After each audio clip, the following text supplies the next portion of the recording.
దేవుని సహవాసం విస్తరిస్తుంది. ఎప్పుడైతే సహవాసం విస్తరిస్తుందో దాంతోపాటు కొన్ని సమస్యలు కూడా పెరుగుతాయి.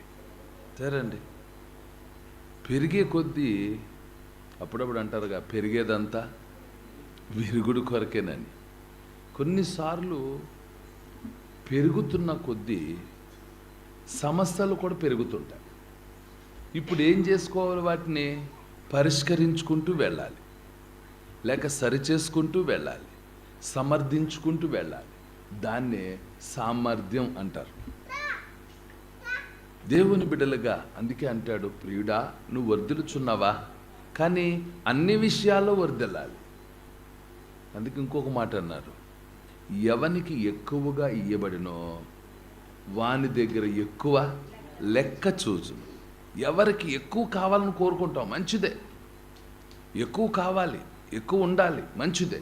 కానీ ఎంతైతే మనం ఎక్కువ కలిగి ఉన్నామో అంత లెక్క కూడా ఎక్కువ చెప్పాలి. ఎప్పుడైతే విస్తరించిందో దాంతోపాటు ఏం పెరిగిందంటే హింస కాదు, గొప్ప హింస కలిగింది. ఎప్పుడైతే గొప్ప హింస కలిగింది ఏమైపోయారు? పరీక్షలో చెదిరిపోవలసి వచ్చింది.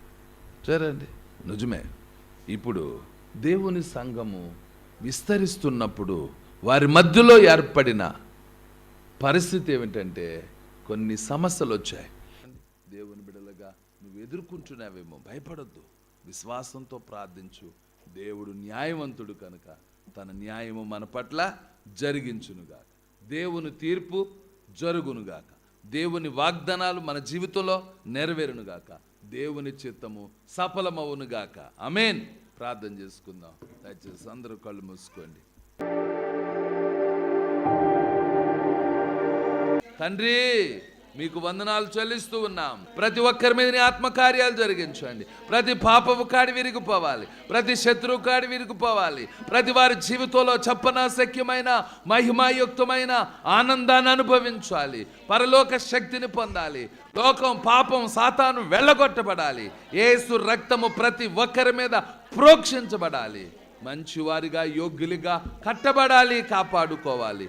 కృప దయచేయమని యేసు నామమున అడుగుచున్నాము తండ్రి. ఆమేన్.